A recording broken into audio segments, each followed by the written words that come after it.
Oi, gente, tudo bem com vocês? Para mim, meus amigos, é um prazer estar aqui com vocês para nós darmos continuidade àquela série de mensagens que tem como tema central a chave da felicidade e a saúde mental. Já estudamos sobre vários temas, vimos aqui se é possível mudar nossa personalidade, vimos como curar a angústia e hoje nós vamos tirar uma lição maravilhosa para a nossa vida de um tema muito polêmico, o controle da ira. Nós vamos ver aqui se é possível nós controlarmos a ira. Na verdade, nós vamos ver lições, dicas maravilhosas de como podemos ter o controle sobre a ira. Vivemos num mundo turbulento de guerras, onde várias fatalidades têm acontecido. Então nós vamos ver aqui uma lição, tirar lições maravilhosas desse tema, e vamos ver que é possível sim termos controle sobre a ira. Sejam todos bem-vindos, desejo que Deus abençoe grandemente você, toda a sua família, e que você possa confiar nesse Deus maravilhoso que Ele faz milagre. E vamos dar aqui início à nossa mensagem e vamos tirar lições maravilhosas para a nossa vida. Eu quero compartilhar com você aqui uma experiência muito interessante de um homem.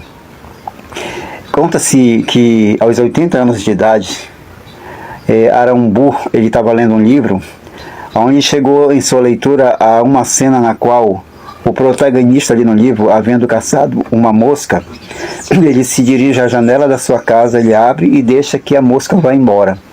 Ele diz exatamente assim: vai-te, pobre inseto, vai-te. Este mundo ele é bastante grande para ti e para mim. Burr, ele havia matado em duelo Alexandre Hamilton, ele havia matado.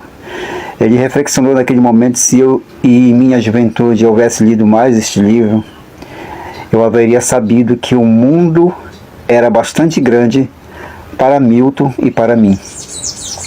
Nós estamos vivendo hoje, nos nossos dias, num mundo que não tem mais duelo, já não estejam mais em moda, né? Mas nós, a nossa geração moderna, ela procura por outros meios de destruir o semelhante, exatamente. Aqueles com quem divergimos, né? Privando-os de amigos, de fortuna ou até de sua profissão. Qualquer que seja o motivo, muito raramente se justifica uma ação tal. A vingança ela pode parecer doce a princípio, mas a vida é longa e o amargo remorso podemos chegar a saber demasiado tarde, meus amigos, como sucedeu ao Burr, que este mundo era bastante grande para ti e para mim. Quando compreendeu isso, já nada podia fazer para reparar o dano que ele havia causado, né? Que ele havia cometido. Porém, nós podemos pensar duas vezes antes de cometer um homicídio, ou um homicídio simbólico, como é o ato de tipo assim, desprestigiar o caráter ou as realizações de nossos inimigos, de nossos amigos. Isso de prestigiar o caracteres ou realizações. Pensar alguém não implica necessariamente em ira. Muitas das vezes se faz com toda frialdade. Sim, é verdade, mas fazer por ciúme ou por ódio, que são duas formas que infelizmente assumem em nossa vida a emoção designada pelo nome de ira. A ira, na verdade, é o gigante vermelho da alma. Segundo a expressão da doutora Mila Lopes, ela nos fala da ira vermelha, da cólera verde e do pálido ressentimento. Esses são os nomes que ela dá. São outros tantos disfarces da mesma emoção, a ira, como a preocupação, a ansiedade, a angústia e o pânico. São diferentes manifestações do medo, hein? Infelizmente, o medo e a ira, a aflição e o ressentimento, de fato, a ira ela é filha do medo. No negro ventre do medo geram-se as rubras faces da ira. Diz o psiquiatra citado realmente, ao nós estudarmos as manifestações ali do medo, né, classificadas imperfeitamente como preocupação e aflição, se aplicava ao ressentimento e à animosidade, que são manifestações, ou melhor, ramificações do ódio e da ira. Sem dúvida alguma, o aumento das enfermidades hoje psicossomáticas, ela se deve ao ciclo constantemente repetido em nossa época das duas emoções de emergência, o medo e a ira. A primeira deprime, porém dá alarme ao nosso organismo, que reage imediatamente com a ira, e esta libera as energias que, se não forem usadas logo em forma útil, se desprendem em 1000 formas nocivas. Se conseguimos eliminar muitas das ocasiões de alerta, que quer dizer as causas de nossos temores, ali nós haveremos dado um grande passo na eliminação das ocasiões de manifestar ira. Como se vê, nós voltamos sempre a comprovar que as grandes emoções, elas vão unidas em nossos complexos e devemos tratar com todas elas e agir sobre todas elas. Temos que fazer isso. Como no caso do medo, nos convém reconhecer diversos disfarces do medo que podem assumir ira antes de ver quais são as melhores maneiras de controlar. Nós recorremos novamente aos 4 gigantes da alma, onde a doutora Mira Lopes ela diz que tem exposto onde pode esconder-se a ira. Ela se apresenta as camuflagens que podem assumir nos impulsos, sede de justiça, crítica, ironia, humorismo, soberba. E nos fala ela da ira em conservar que se revela nos ódios religiosos, raciais, políticos, profissionais e familiares também. E não poupa frases ela falando, quando se trata de considerar as principais expressões do ódio na vida. Na nossa vida diária, o desprezo, a vingança, o ressentimento e até o perdão conciliatório que se dá geralmente com arrogância e falta de sinceridade. Isso tudo acontece. O Dr. Bispe, ele é um destacado psiquiatra nos Estados Unidos. Ele apresenta as 3 emoções: o ciúme, o desejo de vingança, o remorso, como os 3 fatores destruidores da personalidade de uma pessoa. A primeira dessas emoções é possivelmente a mais universal, ainda que a segunda seja talvez a mais propensa a destruir a vida de quem a tolera em sua vida. Mas falando em geral, pode-se dizer que infelizmente as 3 vão ali comumente entrelaçadas, né? bastante unidas. É claro que os ciúmes, eles não se apresentam em todas as pessoas pelo mesmo motivo.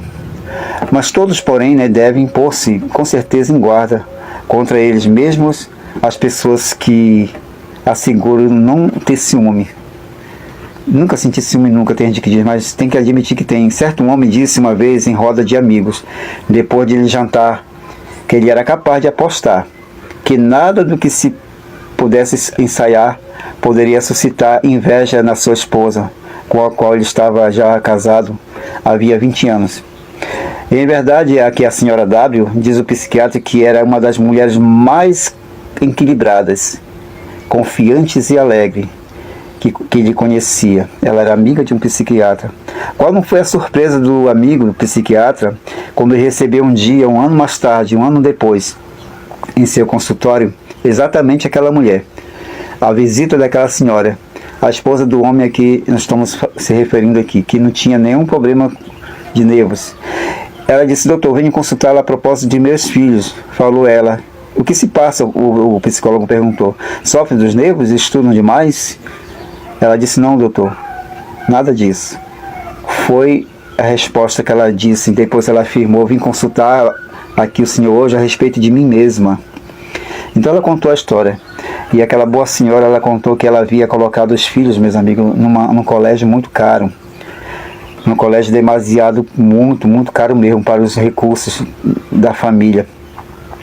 Ela tinha que pagar elevadas taxas, além dos lucros, dos uniformes, etc. O esposo, ele não ganhava o suficiente para mantê-los ali, os filhos, em tal estabelecimento. Mas ela não se convencia de ter que retirar os filhos daquela escola, não. Ela estava determinada a deixá-los lá, pois ela acreditava que eles têm o mesmo direito dos outros alunos. Ela sentia ciúme e inveja com tantas outras pessoas. Ela não desejava joias nem luxo para si mesma. O amor maternal desorbitado era seu ponto fraco. Os seus zelos exigiam vingança e o pobre esposo é quem sofria as consequências.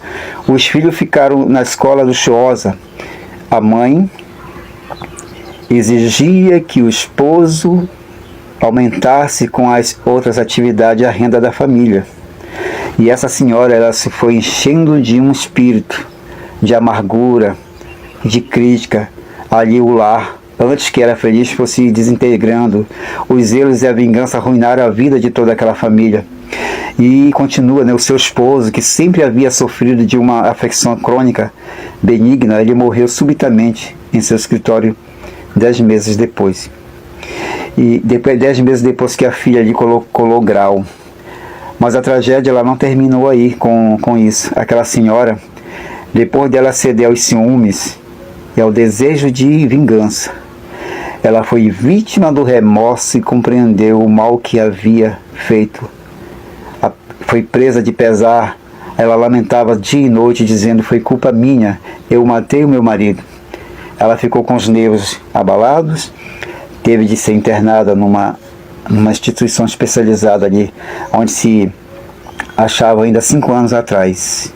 O que é mais incrível, os ciúmes e a vingança, o remorso, essas emoções são, em verdade, como cancros na alma.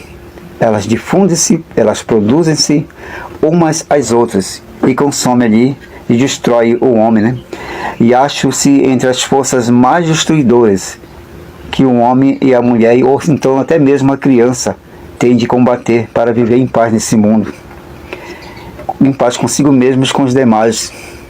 Mas existe, todavia, algo mais a considerar a respeito desse trio funesto, que o instinto do eu é que se expressa em forma desequilibrada dos ciúmes. Esse instinto é, como sabemos já, o que determina que sejamos aceitos e apreciados, e que achemos o favor da pessoa que amamos, e que possuamos bastantes bens para nós sermos desprezados. E quando o instinto do eu, ele não pode expressar-se das maneiras mencionadas, ele se transforma num sentimento de inferioridade. E essa convicção de que somos inferiores, ela engendra os ciúmes. E em vez de ceder a eles, melhor é mudar em tempo o sentimento de inferioridade. E na verdade nós devemos canalizar as energias, devemos fazer isso. E vamos falar agora da ira justa e sincera. Mas interessa-nos saber, sobretudo, meus amigos, domesticá-la, segundo feliz expressão do professor Lopes. É impossível de anularmos em nossas emoções, como o seu próprio nome indica. As emoções, são as forças que nos põem em movimento, enquanto nós vivemos e temos que nos mover. Dessas forças necessitamos, como falou certa vez o escritor dramaturgo Pollock. Ele disse: os homens e os automóveis, eles avançam por meio de explosões internas, mas nossas emoções devem fazer-nos mover de forma construtora, para adiante, não para trás. Isso que ele falou, né? Se não as soubermos agora canalizar, elas vão se desdobrar em suas energias e se perdem, ou pior ainda, pode tornar-se destruidoras. A arte de uma vida útil, ela consiste, meus amigos, em saber aproveitar devidamente as forças libertadas, ainda que seja por emoções cuja origem não é de tudo aproveitável. Nós estamos no mundo, na verdade, no mundo mau, e não podemos evitar que tropeçamos com situações que despertem temor e logo ira. Mas de nós depende que as energias libertadas produzam resultados, resultados benéficos para nós mesmos e nossos semelhantes. Isso é muito importante. Ou que nos prejudiquem a todos nós. Quando por nossa incapacidade ou por outro qualquer motivo não podemos tirar proveito de tais forças, o menos que devemos procurar é que não façam dano. Nós devemos dissipá-las, sem prejudicar, sem prejuízo para ninguém. E a melhor maneira de fazer isso é por uma manifestação de bom humor. Mas nós temos que cuidar que seja a nossa custa e não a de nosso próximo. E se alguma vez somos vítimas do mau humor alheio, saibamos participar dele e é bom rir. Por exemplo, sempre temos que rir de nossas próprias custas e não a custas alheias. O sentido do humor dirigido contra si mesmo, ele indica um grande domínio de si próprio, de si mesmo. Um grau elevado de revalorização das coisas, uma capacidade de ver-se como vê os demais. E isto é certamente, meus amigos, um dom admirável. Ajuda não só a evitar os aborrecimentos e ressentimentos, mas pode salvar situações capazes de produzir resultados trágicos. Certo operário, uma vez, um operário europeu, ele recém-chegado em seu país, ele foi trabalhar num dos ambientes mais brutais dos Estados Unidos, entre gente que se dedicava às profissões mais pesadas, que era a fundição mecânica. Aquele pessoal ali era gente que praticava também as brincadeiras mais pesadas. Assim foi que esse pobre homem, recém-chegado ali, que mal compreendia a língua daquele povo, passou a ser vítima de gracejos e de brincadeiras muito pesadas daquele pessoal. Uma vez pegaram ele e jogaram ele de um rio, jogaram ele dentro do rio. Nem ao menos se perguntaram se aquele homem sabia realmente nadar. Mas, felizmente, o coitado dominava a arte de nadar e se salvou. Agora, o que é mais interessante, quando mais tarde foi lhe perguntado qual havia sido a sua reação, ele disse: ri-me com eles. O que eu haveria ganhado se eu estivesse revoltado, exasperando, se eu ficasse irado? Certamente eles me jogariam de novo na água, e quando eu ri com eles, eu desarmei. Ali, quando eu ri junto com eles, eu desarmei todos eles. E é admirável o que aquele homem fez. É muito difícil que surja uma briga, uma discórdia com um grupo de pessoas que estão rindo, né? É difícil ter onde as pessoas estão rindo. O riso é muito importante, o riso é um sintoma de felicidade. E a necessidade que temos hoje se manifesta pelo auge que alcança a indústria das diversões, né? Quando não depende hoje a humanidade para que alguns humoristas especializados a façam rir, não é verdade? Aquele rude operário, ele encontrou a maneira mais fácil e barata, né, de rir. Uniu-se aos que riam à sua custa. Tinha o dom de cativar as pessoas. E tinha de tal maneira esse dom de cativar as pessoas que ele logo foi nomeado capataz entre todos aqueles companheiros. Ele chegou também a ser o maior produtor na indústria ao qual se dedicou, porque sabia manejar os homens e obter sua cooperação. E durante muitos anos, ele foi o braço direito de Andrés, o rei do aço. É importante, né? Muito interessante essa história. Rir, meus amigos, rir é saudável. Temos mais que dizer sobre o riso, como falar de saúde mental, como meio de dissipar a energia desencadeada em nosso organismo pela ira. Para rir-se, quando há motivo de raiva, necessita-se ter sobre si mesmo um domínio que só se pode adquirir pela disciplina, significa alcançar a verdadeira grandeza. Diz o sábio Salomão: melhor é o longânimo do que o valente, o que governa o seu espírito, do que o que toma uma cidade. Salomão falou isso, muito importante dominar a ira. Conta-se que certa manhã, enquanto o conde de Marechal da França, sob o reinado de Luís VI, ele se encontrava debruçado numa janela de seu palácio. Antes de ele vestir-se para sair, ele viu um vulto um de seus criados e não reconheceu seu criado. Assim, de costas, ele pensou tratar-se de um companheiro seu, pois o vulto estava destituído de adornos. Ele aproximou-se pé ante pé e deu-lhe uma fortíssima palmada.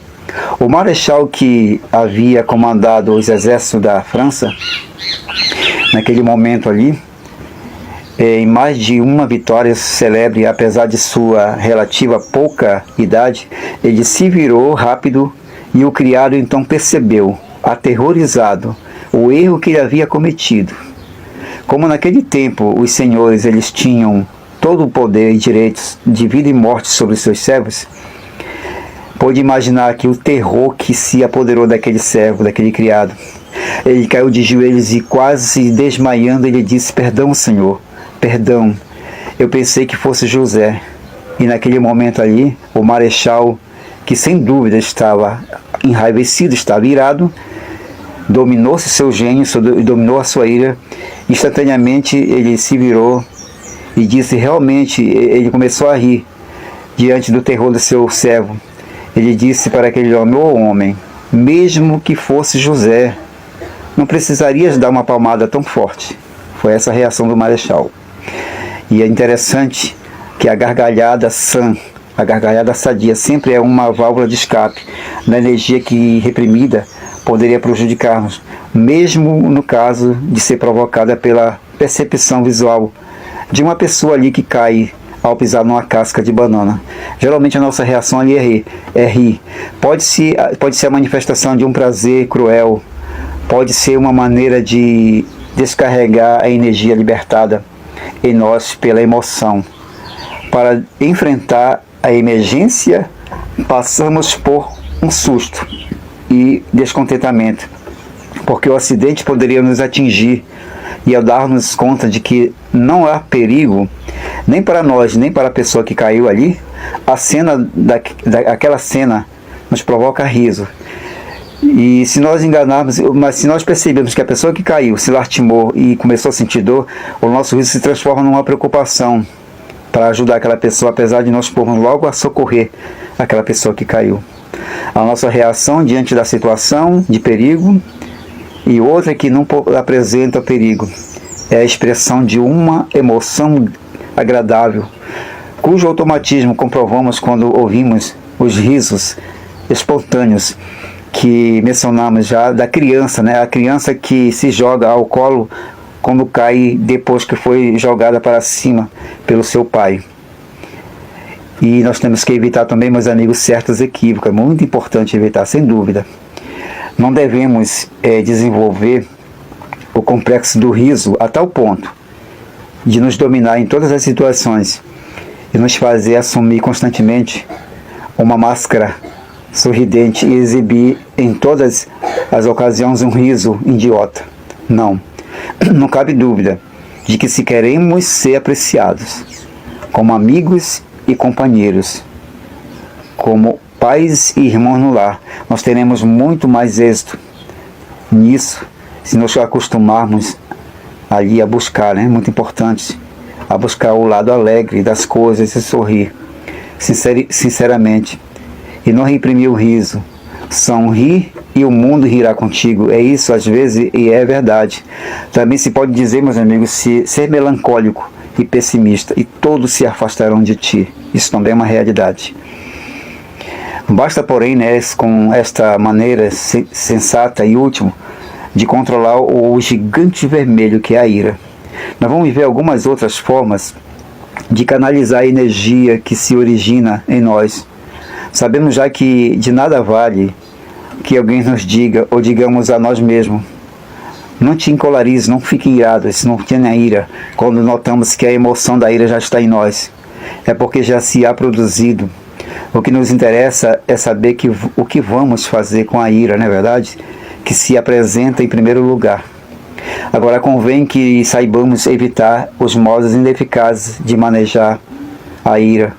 Segundo aconselha Appiah, que ele nos aconselha, ele nos diz: primeira coisa que temos que fazer é tratar de suprimir o sentimento de ira. Segunda coisa, tratar de ignorá-la e cerrar-lhe a porta da mente, admitindo que ela não existe. Terceiro, ocultá-lo, não falar a ninguém dele, reprimi-lo, guardá-lo. Quarto, reconciliá-lo, acariciá-lo, isolá-lo, aterrorizá-lo, fazê-lo voltar, suprimi-lo. É muito importante isso. 5. Desquitar-se com uma represália. Ao nosso ver, o método mais perigoso, por enganoso e insidioso, é do raciocínio. Por isso nós cremos que é necessário, muito importante, pôr-se em guarda especialmente contra ele, tanto com respeito à ira como em relação com outros complexos prejudicais para compreender em que consiste. Nós vamos ver agora um caso muito comum, o de dois amigos que eles se desentenderam. E a pedido de um deles, o psicólogo procurou a reconciliação dos dois, pois conhecia bem os pontos de vista dos dois. Quando tratamos de cumprir, ele diz, a missão que a ele foi designada, e apresenta a B as razões plausíveis para que reate as relações com seu amigo, com seu companheiro de trabalho. Ele se surpreendeu com a seguinte declaração que um deles disse: eu não digo que o meu amigo seja perfeito e possa haver feito coisas que haja prejudicado a ele, mas eu conheço ele muito bem. Ele não vai jamais reconhecer que errou e também me tem prejudicado, pois é um homem que passa a noite sem dormir, buscando pretextos para justificar-se quando procedeu de maneira incorreta. Essa foi a resposta. Tal raciocínio, meu amigo, que aquele homem deu, é condenável. A aceitação de razões aparentemente boas para fazer coisas má. Como um homem que bebe para afirmar a sua personalidade.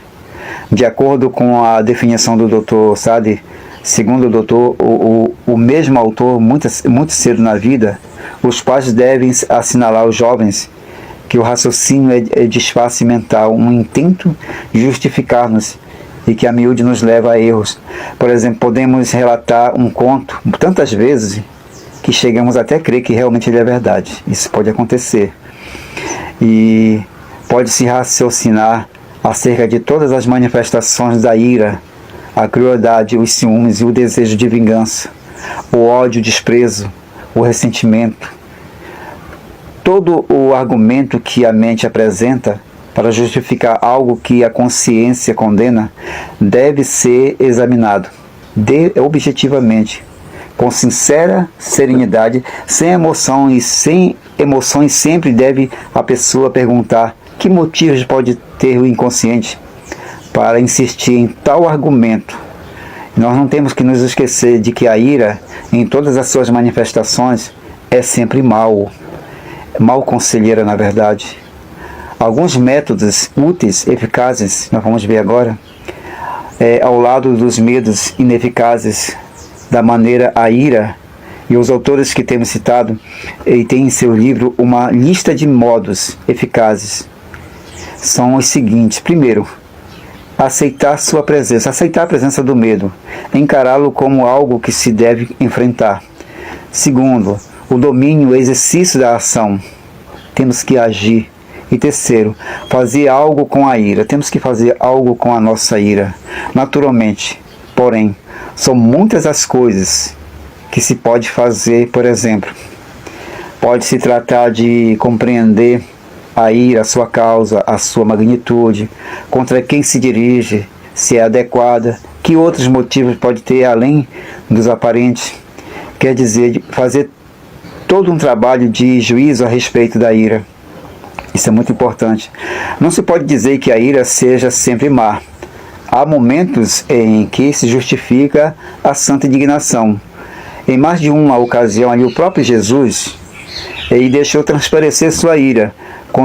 Quando aqui na terra ele expulsou do templo os vendilhões que estavam ali vendendo, profanando, fazendo um negócio da religião. E quando acusava os fariseus e os escribas, ele chamava de hipócritas, e que impediram que o povo conseguisse a salvação. Jesus manifestou certa ocasião uma ira santa. Não cabe-nos aqui assegurar de que a nossa indignação seja verdadeiramente santa ou não. Agora, entregar-nos à racionalização a respeito do fanatismo, seja religioso, racial ou ideológico, mesmo em nome da ciência, é mais que uma manifestação de ódio. É sinal de falta de equilíbrio mental. É uma forma benigna de loucura, diz o Dr. Caprio, que lhe diz assim: o fanatismo definitivamente é uma enfermidade mental, seja o seu ou de seu vizinho. O exame de nossa indignação deve ser imparcial e sereno, e deve sobretudo desmascarar todos os motivos que a astuta racionalização possa atribuí-la. Isso é importante. E falando das emoções e da necessidade de controlá-las, um psicólogo, o Dr. Gunner, ele fala das diferentes atitudes que nós podemos assumir em face das situações que podem significar uma ameaça para nós, se calcularmos que vamos enfrentar alguma ameaça particular. Devemos representar-nos como enfrentando-a já e empreendendo qualquer ação que requeira, diz ele. Chama a agressiva esta atitude, mesmo que não se refira necessariamente a uma disposição à luta literalmente, mas fazer frente às situações como valor em vez de covardemente delas fugir. Temos que enfrentar a nossa ira. O autor assim se explica. Essas atitudes, elas produzem uma outra atitude, que venha o que vier, farei frente à ira, eu enfrentarei o problema, em contraste com aquela outra que raciocina, espero que nada suceda. A primeira nos dá serenidade, não livra da preocupação de que possa suceder alguma coisa. Se o caso se apresenta, nós estamos preparados para recebê-lo. Isso é muito importante. Para os hipersensíveis, e há pessoas excessivamente sensíveis que não podem sofrer emoções sem ficarem muito afetadas, na verdade, no físico por qualquer temor. Aumenta as suas pulsações, tem tensão muscular, temores, indigestão. Em geral, se são muito sensíveis ao medo, ou são também à ira, posto que esta última segue quase a primeira. Estas são as pessoas que necessitam vigiar-se de maneira especial. O Dr. Gunner, como um homem que ele conta que como um homem que anda em um cavalo puro sangue, este cavalo se espanta facilmente e propende a sobressaltar-se até corcovear, porém é muito rápido e esse cavalo é bom para saltar valas e obstáculos. Agora, se o homem aprende a manejá-lo bem, esse cavalo, este lhe será de grande auxílio e valor. Deve aprender a acalmá-lo e acostumá-lo a tudo. Deve adestrá-lo para que vá adiante. Venha o que vier. Assim também as pessoas de constituição emotiva de puro sangue devem também aprender, meus amigos, a manejar e dirigir as suas emoções. Isso é muito importante, isso aí. Cartase em psiquiatria, cartase significa limpeza. É a raiz da expressão catártico ou purgante. Neste caso, porém, se refere ao espiritual. Ao neurótico, conta o médico tudo o que se sente, o que tem feito. E frequentemente, ao contar tudo isto, ele chega a ver os pontos de partida de sua fobia e de suas debilidades, e curam-se os seus sintomas. Outras coisas que se podem fazer com a ira são tratar de estipar sua causa, se esta ainda se apresente, ou se há perigo que se volte a apresentar-se. Isto nos parece se aplicar especialmente à forma de ira que chamamos de ódio, mesmo em sua manifestação mais benigna, que dizemos o ressentimento. Esta última tem sido tratada amplamente na angústia ou aflição, que se o ressentimento destila constantemente veneno em nosso organismo, o ódio em sua forma mais intensa é tanto mais venenoso, meus amigos, é muito mais venenoso. O ódio, ele destrói a saúde, ele destrói a nossa saúde. O ódio, ele é o grande destruidor da felicidade também, da nossa felicidade própria como da felicidade alheia. Pode ser uma fonte de enfermidades e fracasso. Conta o Dr. W.F. MacDonald o caso de um homem, em outros aspectos inteligente, que ele permitiu que o ódio envenenasse sua vida. Esse homem havia tido bom êxito em sua profissão, e como havia chegado à idade madura, Por sua experiência, ele devia ser de elevado nível de produção no seu trabalho, mas assim não se dava. Não só eram os resultados de seu trabalho inferiores e pouco satisfatórios, mas ele mesmo apresentava outros mais sintomas. Ele era irritável, com facilidade sofria transtornos emotivos, padecia de insônia e cansaço crônico. E muitos médicos haviam diagnosticado indigestão nervosa. A dificuldade desse homem estava no fato de ter chegado a odiar sua esposa, apesar que por causa de seus 4 filhos, eles não se haviam separado, senão fazia pouco tempo de separação. A sua sede de vingança fez de seu divórcio um caso muito triste. Mas mesmo assim, não terminou seu ódio. A separação da sua esposa não curou a ferida.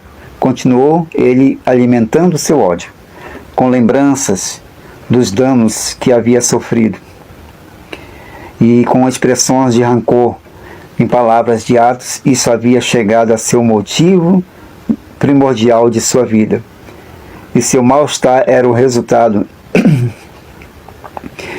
Para curar-se, aquele homem teve que enfrentar sinceramente o dilema: ou continuava alimentando seu ódio, ou renunciava ao êxito comercial, ou abandonava o primeiro e recuperava o último. Ele não podia conservar o seu ódio e ser feliz. Felizmente, podemos dizer que quando ele percebeu que a senda do ódio o conduziria ao suicídio profissional e pessoal, ele decidiu pelo caminho da felicidade.